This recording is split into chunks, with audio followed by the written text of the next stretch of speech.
What's going on, guys? Welcome to another video. You guys remember this car? Well, if you're new here, this is my E93 M3. It's 2008. Full bolt-on, full catless, arcade tunes, burble tune, the works, the usual, pretty much all the standard M3 stuff you do to this car. I love the car, but I have not driven it in a very, very long time, and there's a couple reasons. So the car still looks cool. It literally just sits in the garage. It's been sitting here for so long that it's super dusty, and there's actually cobwebs on the wheels. So this is how bad it's been neglected, and I'm starting to feel really bad for it. So yeah, you can see cobwebs all on the BBSs, on the back of the tire. Like it's really bad. It's probably covered in spiders, so I'm kind of scared of it for that reason. But it's kind of broken. So if you notice, the top is down. That's how it's been stored in the garage, with the top down. That is not by choice. That's because I had to. Last time I drove this car, again, months ago, put the top down, cruised around, did whatever, pulled back in the driveway, went to go put the top back up, and it did not go back up. So the car, the roof of my car is stuck in the trunk. So that's why I had to put it in the garage, for weather and stuff. And yeah, so the next day I tried to do some stuff with it, and so far I've been unsuccessful.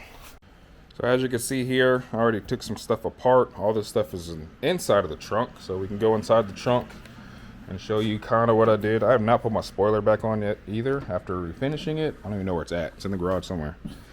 But let me turn the light on so you can see. Yeah, so here's all the electronics and stuff, and I actually took apart sides of it to see if there was anything weird, because the issue is I don't know if it's electronical or manual or mechanical. Like something's being weird. Like I'll try to put the top up and then move like an inch and then fall back down. So I feel like something is wrong. So I tried to take the sides apart so that way I can look at all the hinges and stuff and see if anything popped out or something bent or something, because I think the last time I put it down, I remember that day when I put it down, I was looking at my trunk waiting for it to go in the trunk, and when it was going down, it kind of went sideways. It went down sideways at an angle, and then it snapped back in place, and I wonder if that popped something off when it actually got in there, and it's been stuck ever since. So there's a couple things I'm going to try again today. I only tried like maybe the next day after it was stuck, and then I think maybe like a week after I tried again for a couple hours and didn't really see anything, and then it's just been sitting there ever since. So like I said, the car drives and everything fine. It's only the top that's the only issue, but I never really wanted to drive anywhere because I didn't want to get caught in the rain. So we're in Georgia, and even at a 10% chance of rain, you can get stormed on at any moment during the day, and I do not want to be out there stuck. So we're going to try a couple things. I'm going to show you what I'm going to try today, show you things I have tried, and maybe put this thing on a charger or something because the battery is super dead. And but let's get started so I can hopefully drive this car again. And one thing funny about BMWs, even when they're dead, you cannot open it from the inside unless it's unlocked with the key. That is funny. So I was like, cool, I left the thing unlocked, but I mean, I can still get in and out, but I can at least pop the hood over there. But anyways, like I was saying earlier, I popped a lot of the things off on the sides, didn't see anything. Now, a couple things we're going to try today after I started doing some more research. For one, let me set this flashlight down. So for one, I talked to my buddy Ray, and he said check the fluid level. So here is the fluid level. There's a plus sign. Probably hard to see with the light, but I could see it's actually a little bit lower than the plus sign. It's not crazy low, so I am going to try to add some fluid. Also, there's these two relays right here. They're called salmon relays, and a lot of people say they have problems with those too. So there's two relays back to back. I'm going to try to swap them, and hopefully that works. Now I know I probably should have tried those earlier. The fluid idea never even crossed my mind until I talked to Ray 2 days ago, and Ray actually told me. You guys know Ray. Ray helped me with putting the engine in ebony. So, he knows a lot of BMW tech and knowledge and stuff. He works at a European shop, so he's probably dealt with this before. So he told me about the fluid. So I got some fluid over there. Just grabbed it this morning. And then the relays. The reason I didn't try the relays is because I feel like, I could be wrong. I mean, we're going to try it anyways. I feel like because it does actually move and try, that's what makes me think something is stuck, and it doesn't seem like it would be a relay problem. I feel like if the relay just didn't work, then electronically it wouldn't even move at all. So it does actually try to move up, and that's why I didn't really try them, but I'm gonna try them anyways. It can't hurt. There's 2 relays. One is to put the top up, and the other relay is to put the top down. So obviously going down works, so I'm gonna just flip-flop them to the one that I know for sure is working, and then hopefully it puts it back up. So I don't know. Probably could buy some new ones, but obviously it's not going to happen today. Like I said, didn't even plan on working on this today. Just woke up this morning. I said I need to fix the M3, and so we're going to try that. So first, let me put some power to the car, and I'll try to show you guys what's actually happening.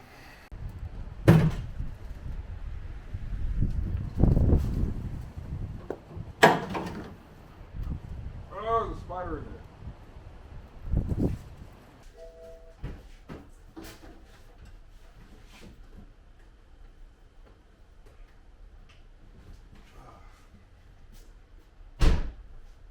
Trying to use this little jump box I got from Amazon. My main jump box is in my drift car. My drift car is getting painted right now, so I got that because it got overnighted for like 50 bucks. So it works. It does jump a car, but it only adds power for like 4 or 5 seconds. So yeah, I don't have enough time to turn it on and then get in the car and start it. So I'm going to have to use an actual car to start it. So, but it should start.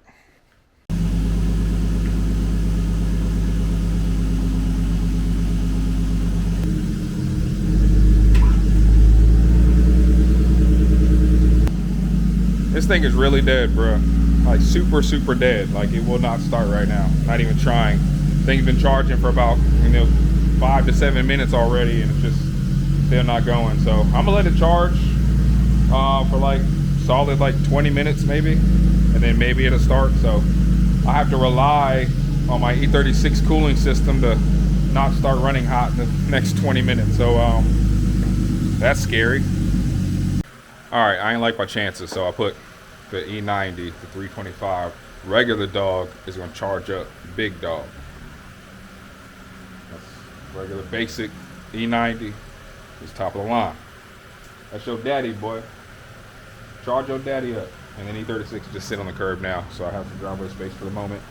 And yeah, I didn't want to leave E36 just idling while I'm inside, wait for this thing to charge up, only to come outside to find out the thing's been overheating for the past 20 minutes. So I didn't want to find out I have another broken car. So surprisingly, the turbo car has been my most reliable.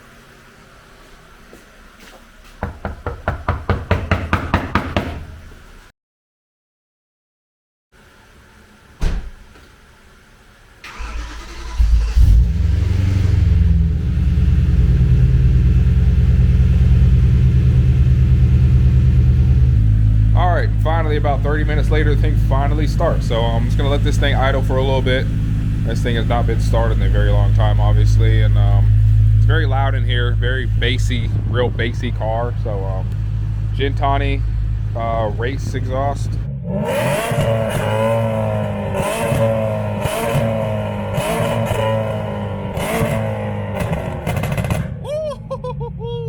Weather is bright. There's no clouds. I think it's 0% chance. So even if I can't get the top up today, I might actually take it for a drive and just rekindle some love for the car and then talk about it a little bit. Because there's some other reasons I don't drive it that much either, but let's let it idle for a minute.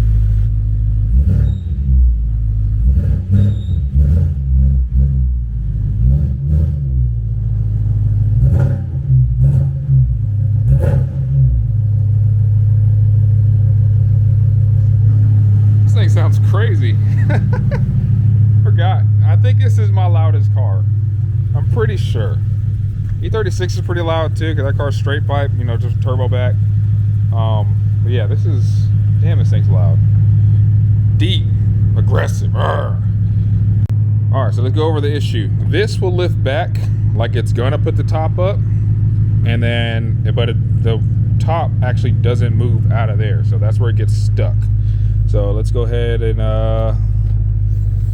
attempt to put it back. So like I said, that will move, but then that will not, and that's done now.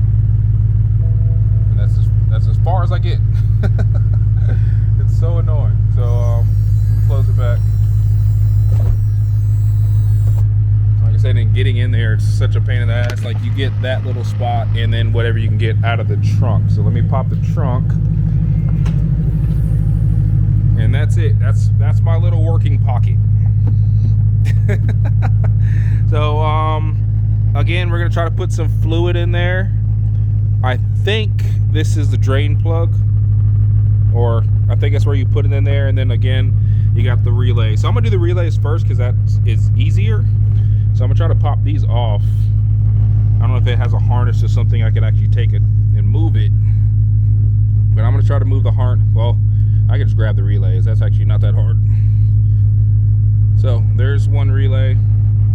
Like I said, it's 2 relays. The other one's right under it. So this is the top relay. So I'm gonna put this right here in the front. I'm gonna pull this one off. So that is the bottom one. So we're gonna rotate now. So now put the top one at the bottom.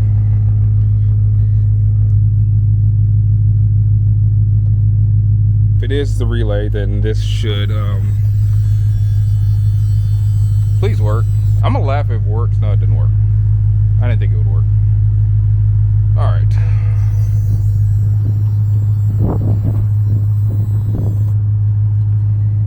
All right, so I'm kind of glad the relays, well, I'm not glad the relays didn't work, but if that was the whole issue in a 5-minute fix, I've been really kind of mad.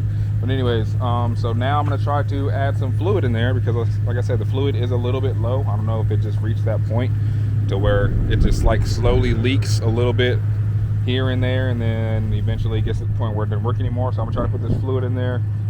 He told me to get CHF fluid. It says power steering fluid, but he said he's used that one before too. So this is kind of hard to find. This is $40, so it better work.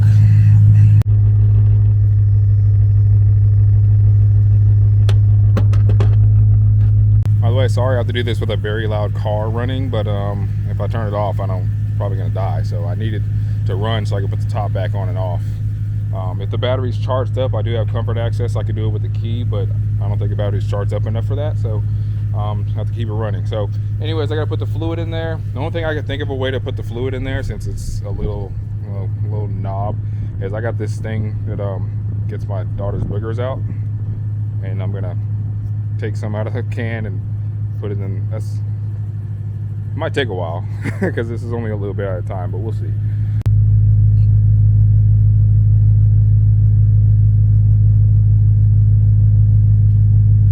All right, couple things, because definitely some trial and error because I've never done that before. The thing I moved at the top, I don't think that was for the filling, because I put stuff in there and nothing was happening. So I think it is like some type of bleed valve or something like that. So I put that back and actually found there's another bolt on the side that I took off, and that's how you actually refill it. So I actually squeeze some of that in there. Both of those are Allen keys, size 4. And then, so I didn't get it all the way up like past the plus. I think because it's sitting on the side, it just kind of falls out as you're putting it in, kind of like a diff when you get to that level. So it's not as high as I think it needs to be, but it's definitely higher than before. And if it was just leaking just a little bit too much, then it's definitely should have some enough in there now. So we're gonna try it now, and hopefully it works. Please work. Please work. If not, I don't know, I'm kind of fucked. All right, we're up and nothing. Nothing.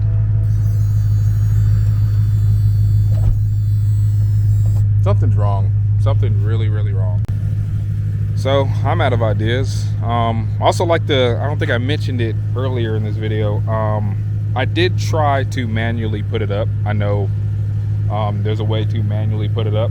I did all the steps. I loosened that bleeder valve, which I thought was a fill plug also, and moved the brackets and released the trunk and all that stuff, and it just would not budge. I know it's hard. I never tried it with another person. I tried it by myself. You're supposed to do it with 2 people, 1 on each side. But even by myself, and even trying it from the middle, it still would not budge from that exact spot. It is just locked in. That's why I really think something is just not aligned, and I don't think it's electrical or a pump problem. It could have a bad pump. I don't know. It's kind of hard to hear because my car's fucking loud, but for the most part, I really think something is actually stuck, and I can't find any brackets that are broken or bent. So I don't know, I'm kind of screwed. And you don't have a lot of room in there. Like I said, you get a little pocket. So that's all I got for right now. Again, this thing is have to go back in the garage until I figure it out. So I have to figure it out another day. So it is a sunny day. I'm not gonna clean it because fuck it, but I am gonna take it for a little drive.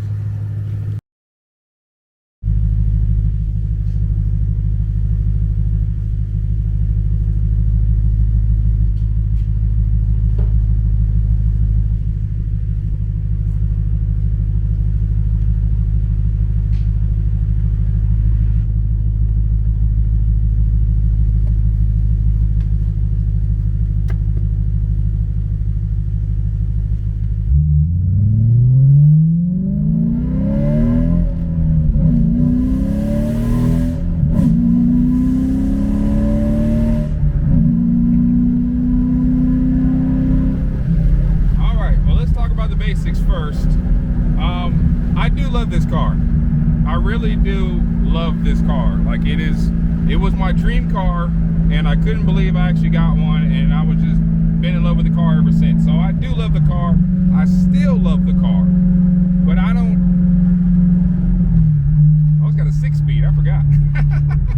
It's been so long since I drove this car. Every time I drive this car, I say I wish I would drive this car more often, and then I don't, and then we get to dead batteries in the garage. So but anyways, let's start off by saying this car used to be my daily, and then a bunch of stuff happened.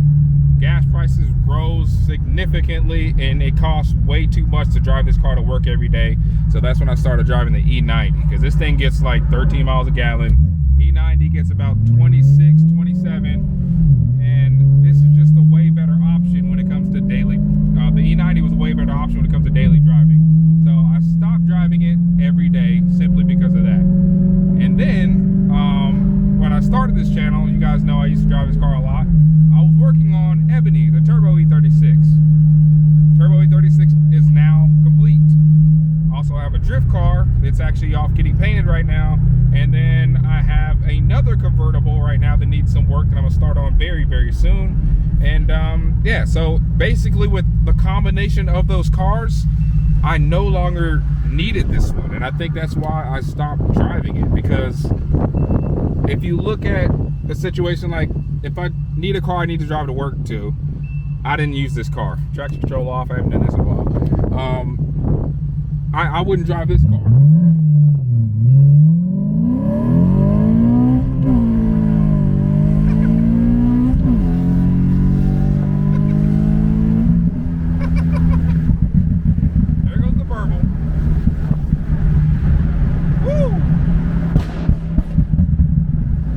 Scared me. Holy shit. Yeah, this car is fun. This car is fun, but every aspect of every other car I have kind of defeats the purpose of this car. So it's like, this car is a rear-wheel drive V8. It's fun. It's kind of quick, but if I want to drive a fast car, I drive the turbo car. The turbo car is way faster than this car, so I get all my fast driving that I want to do out of my system when I drive that car. If I want to drive reckless, not really reckless, but if I want to kick the rear end out, I have a drift car for that. I go to drift events all the time. Why you do that? I go to drift events all the time, and so I get my fix from that. And then again, the convertible that's not currently running right, but I will fix it soon. If I want a top-down cruiser, that's what that car is going to be for. So this car, even though it is cool that it's all three of those combined, when I want to do a certain thing, I already have an option for it. So this car just literally just sits in the garage. And of course, it was already sitting in there before that, and then after the top broke, then it really had no use for it. Now I'm like, okay, I'm not driving this car at all now. So now it's to the point where this car is pointless to me. I love it. I still love it. It still puts a smile on my face. It sounds amazing. Like, I love this car. I still love this car, and it's just I don't have a reason to drive it, as bad as that sounds. So I guess that's why it just kind of sits in the garage and does nothing. So I had to reflect and and try to figure out why I don't really drive this car, and I think that's the conclusion I came up to, is because I have other cars that do each and everything just a little bit better. You know, like I said, this is good that it's all around. I could do all those 3 things in this one car, but I can do the other ones a little bit better. Okay, maybe not top down cruising. This car does look a little bit better than the E36 Vert right now, but anyways, that's beside the point. But I do love this car. I'm not gonna sell it. I know a lot of people think, oh, now it's time to sell it, because I know everybody that sells their M3s immediately after they miss them, and I don't even want to bother with that. So I know I would miss this car, because like I said, every time I drive this car, I wish I drove it more often. So misshifted a little bit. So I do not want to sell this car. This car is amazing. And like I said, even though I neglect it, the times I do drive it, it's fucking amazing.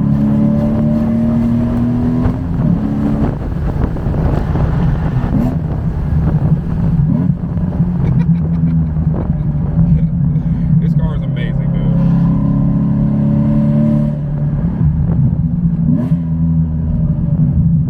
None of my other cars sound like that.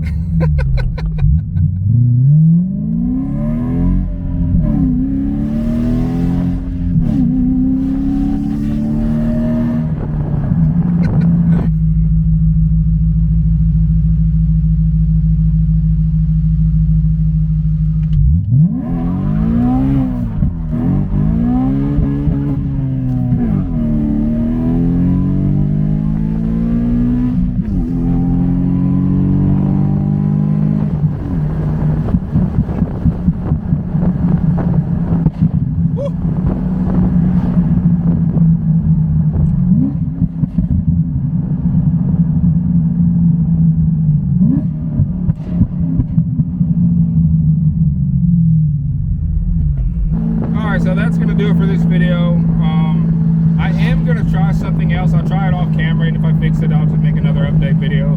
But again, with the relays, I did switch what I think is a good one with a bad one, and maybe both of them have to work. So I will try to order the relays. I think they're not that expensive. I can look up the part number. So since that is like the easiest fix, I'm gonna try to order the relays and hopefully swap 2 good relays in, and maybe it'll work. So if not, then again, it's either going to be the pump or something really is locked in place and I just can't find it. So, but anyways, that's gonna do it for this video.